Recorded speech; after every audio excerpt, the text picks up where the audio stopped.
নমস্কাৰ, ধুনীয়া ৰিলছ আপোনালোকৰ বাবে এই দুযোৰ খুবেই ধুনীয়া হ'ব। এইযোৰ পদ্মিনী কটনৰ পাজক হ'ব আৰু এইযোৰ হোৱাইট টচত হ'ব। হোৱাইট টচত লাকি বাৰ্ডৰ ডিজাইন কৰি খুব ধুনীয়াকৈ বনাই দিয়া হৈছে। এইখিনি হ'ব ব্লাউজ পিছত থাকিব, ঘিচা আৰু চিলভাৰ গুণা কৰি ধুনীয়াকৈ বনাই দিয়া হৈছে পিয়ৰ হোৱাইট টচত।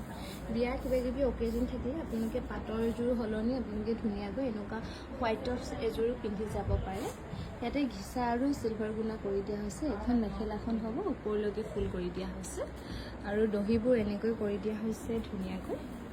আৰু এইখন হ'ব চাদৰ, ছাইড পটিটো কিন্তু অকণমানিকৈ ধুনীয়াকৈ কৰি দিয়া হৈছে।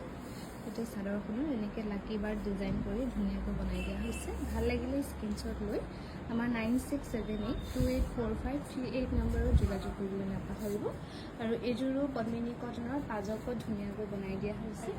দহি কৰি ধুনীয়াকৈ ৰেডি কৰি থোৱাই আছে এইযোৰ পাজক। এইটো ডিজাইনত ধুনীয়াকৈ বনাই দিয়া হৈছে।